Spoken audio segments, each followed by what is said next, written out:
चुनाव योग नाम को चीज है या नहीं है? मोदी का तोता बना पिंजरे का बना हुआ है। ये वीडियो सुनिए आप। राजस्थान में बीजेपी के एक नेता ने जिस तरह से मस्जिद और गुरुद्वारे को लेकर अपना भाषण दिया था और योगी आदित्यनाथ भी उस मंच पर मौजूद थे, उसके बाद सिख समुदाय के लोग सीधे चुनाव आयोग के पास पहुंच गए और पूछा कि आप सिर्फ चुनाव आयोग हैं या दिखते भी हैं, और क्या आप प्रधानमंत्री के तोते बन गए हैं। राजस्थान से कुछ ऐसी बड़ी खबरें आई हैं जो आपको झकझोर कर रख देगी। अब अखबार की एक कटिंग देखिए।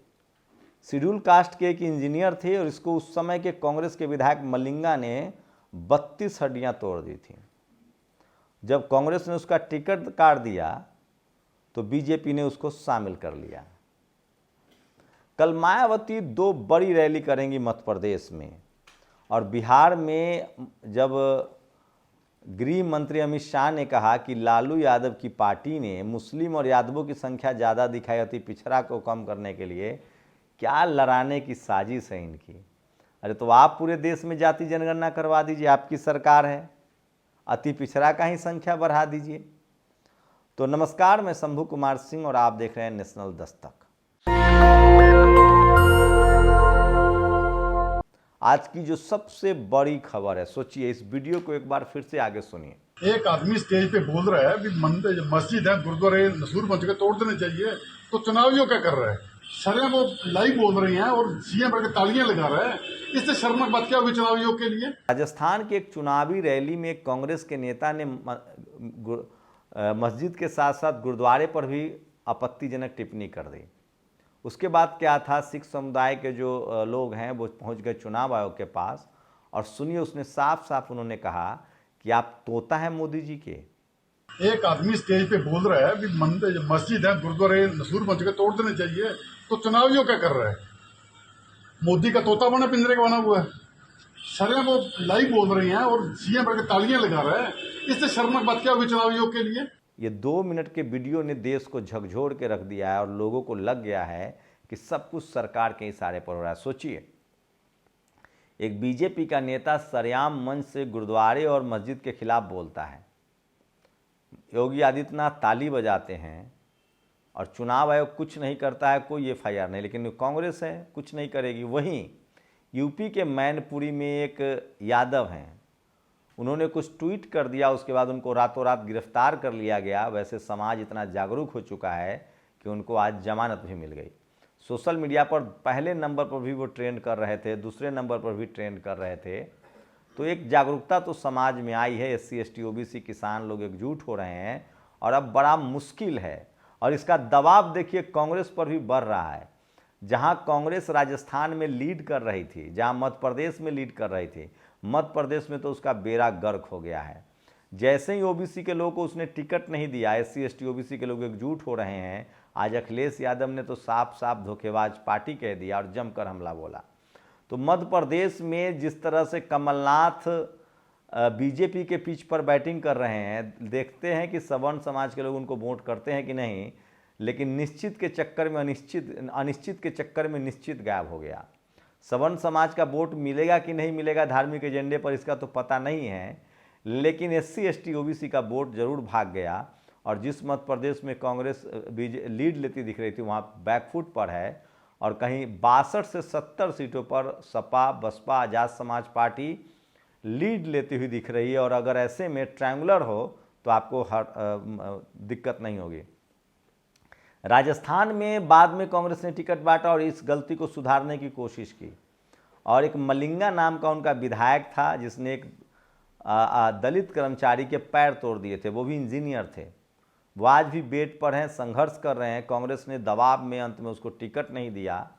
कहा जा रहा है कि राजस्थान में कांग्रेस ने अजीत सिंह के जो लड़के हैं और जो लोग चौधरी चरण सिंह की जो पार्टी है उसके को भी उन्होंने टिकट दिया है, तो RLD को, और जयंत चौधरी अभी उसके राष्ट्रीय अध्यक्ष है। तो जयंत चौधरी के कैंडिडेट 2 टिकट दिए हैं, लेकिन वहाँ बसपा, सपा और हनुमान बेनीवाल चंद्रशेखर आज़ाद के अलायंस ने कांग्रेस बीजेपी दोनों की हवा निकाली है। लेकिन वहाँ अब कांग्रेस के बदले बीजेपी घिर गई है। जैसे ही बीजेपी में मलिंगा ने ज्वाइन किया, लोग सवालों की झड़ी लगा रहे हैं, आरोप लगा रहे हैं कि ये कब तक चलेगा। वहीं राजस्थान में 20 रुपये में मायावती की एमपी में कल रैली है। राजस्थान में एक और बड़ी खबर आ रही है, किस तरह से सोचिए, एक बार फिर से देखिए कि जिस तरह से भड़काऊ बयान दिए गए मस्जिद और गुरुद्वारे को लेकर, उसके बाद नाराजगी है। वही बिहार में आज एक नया राजनीतिक घटना देखिए। बिहार में अमित शाह ने कहा कि जाति जनगणना तो ठीक है, हम भी साथ थे, लेकिन अति पिछड़ों की संख्या कम कर दी गई है, सवर्ण की संख्या कम कर दी गई है, ये नहीं कहा। उनको सोचिए, ये लोग लड़ाते हैं पिछड़ों को अति पिछड़ों से, भाई को भाई से। एक भद्राचार्य नहीं है जो कहता है कि मरे मुलायम कांसी राम, जोर से बोलो जय श्री राम, उन पर एफआईआर नहीं होगा। लेकिन एक यादव ने भगवान राम का नाम जब राजनीति में हो रहा है तो हमला भी होगा, आप राम इस्तेमाल करें। तो भद्राचार्य ने कहा कि मरे मुलायम कांसी राम, जोर से बोलो जय श्री राम, उन पर कुछ नहीं कार्रवाई होगी। भद्राचार्य ने साफ साफ जातिगत आरक्षण का विरोध किया, उस पर कार्रवाई नहीं होगी। और सोचिए किस तरह से वाजपेयी ने कहा था कि मेरे जूते में 2 कांटे हैं, कील है, एक मान्यवर कांसीराम साहब और एक मुलायम सिंह यादव, और दोनों को अलग अलग कर दिया है। क्या वही कोशिश अमित शाह कर रहे हैं? अमित शाह ने कहा कि बिहार में जो जाति जनगणना है उसमें अति पिछड़ों की संख्या कम कर दी गई। अरे अमित शाह जी, सवर्ण की संख्या कम कर दी है, ये बोल देते तो पच जाता। अगर अति पिछड़ों की इतनी चिंता है तो कम से कम देश भर में ही जाति जनगणना करवा दीजिए। आप ही के पार्टी के जो गोपीनाथ मुंडे थे, हुकुमदेव नारायण यादव थे, सब लोगों ने कॉलर पकड़ के जाति जनगणना करवाई थी। उस समय के ब्राह्मण नेता, 3 ब्राह्मण नेता, कपिल सिब्बल, पी चिदम्बरम और अब नहीं रहे दिवंगत पूर्व राष्ट्रपति और भारत रत्न प्रणब मुखर्जी ने जाति जनगणना के आंकड़े में हेरफेर करवाया, रुकवा दिया। आपकी सरकार आई है, आप भी 10 साल से जाति जनगणना नहीं कर रहे हैं, लेकिन नीतीश कुमार ने कर दिया।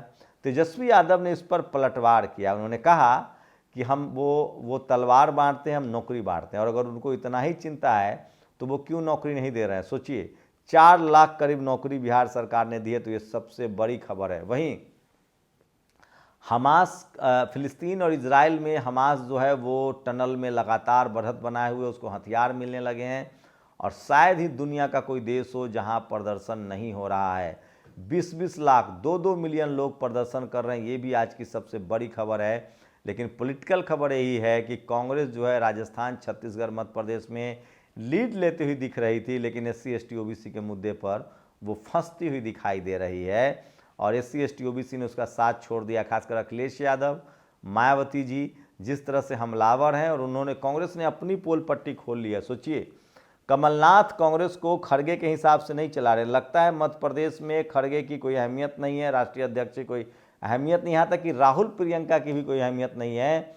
मध्य प्रदेश का कांग्रेस लगता है कमलनाथ का कांग्रेस है, और शायद इसी वजह से ज्योतिरादित्य सिंधिया ने पार्टी में बगावत की थी।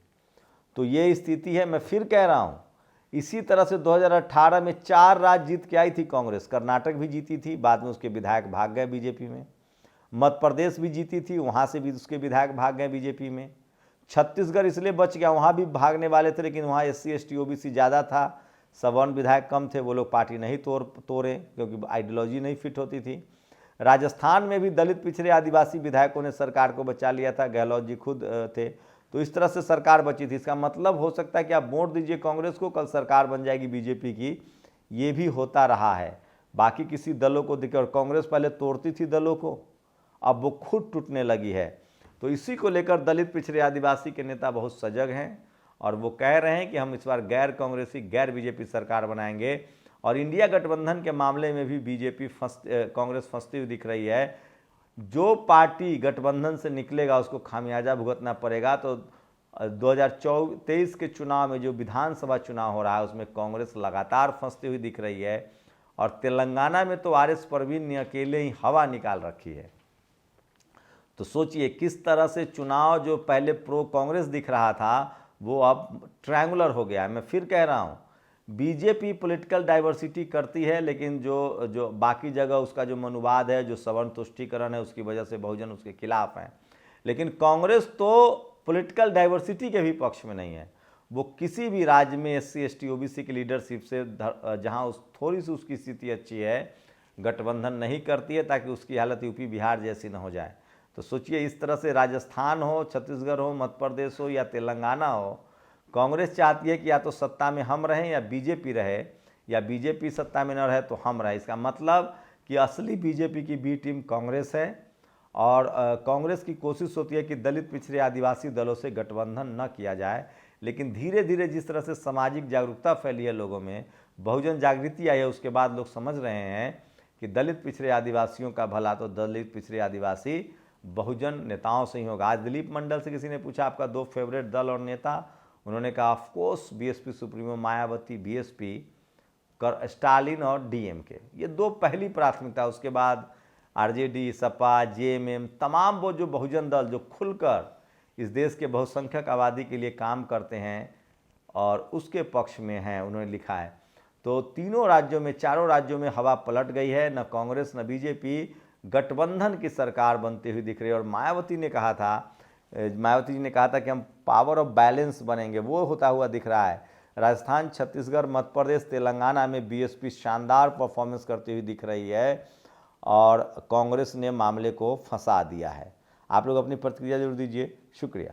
नेशनल दस्तक की आपसे गुजारिश है कि अगर इसको बचाना चाहते हैं तो नेशनल दस्तक को सब्सक्राइब करने के लिए रेड कलर के सब्सक्राइब बटन को दबाएं, फिर बेल आइकन की घंटी दबाएं। नेशनल दस्तक को बचाने के लिए बहुत जरूरी है कि हर खबर को शेयर करें, लाइक करें, कमेंट जरूर करें।